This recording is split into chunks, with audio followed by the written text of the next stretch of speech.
হেফাজত ইসলাম মানি বাংলাদেশ, হেফাজত ইসলাম মানি ইতিহাস, হেফাজত ইসলাম মানি ইসলামী একটা আন্দোলন। কারণ কেন হেফাজত ইসলাম যদি ক্ষমতা যাইতে পারে, সবাই ভাবে কি নারীর কি নারীর যারা আছেন, যারা নারী আছে তাদেরকে অনেক পর্দাশীল করা হইব। আপনি একটা কথা মাইনে লাইকেন, বাংলাদেশে 60,000 গ্রাম আছে, 60,000 গ্রাম আছে। বাংলাদেশে 60,000 গ্রামের মধ্যে 60,000 গ্রাম যদি তাইকা থাকে, তো 60,000-এ মনে করেন কতলা গড় হইতে পারে। তারা কি অতটি তালা কিনে লাগছে, তারা কি এতটি তালা কিনে লাগছে বলে যে করে ফর্দা না করবো ই করে তালা মারে দিব, যে করে ফর্দা না করবি ই করে তালা মারে দিব, অথবা যারা বুরকা না পরবো তাদেরকে বুরকা কিনে দেওয়া হবে। কি এই কথা বলছে, বলে যারা পর্দা না করে তাদেরকে জোর করে পর্দা করা হবে। আপনার কবরে আপনি যাবেন, আমার কবরে আমি যাবো, কেন বিরোধিতা করবেন? আপনার কবরে আপনি যাবেন, আমার কবরে আমি যাবো।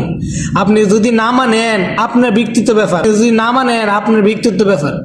আপনার কবরে আপনি যাবেন, আমার কবরে আমি যাব। হ্যাঁ, আপনার পর্দার কারণে আপনি জাহান্নামে যাবেন, আরেকজন পর্দা করার কারণে হ্যাঁ জান্নাতে যাব। তো লাভটা কি আপনার হইব না আরেকজন হইব? আপনি যদি পর্দা করতে চান। কি বুঝলেন কথাটাতে? তার মানে বোঝা গেছে হুজুর রাজাটা বলে তাই সঠিক, আপনি মানেন আর না মানেন সেটাই বাস্তব। صيد الثروة خاك دهر ينصى الله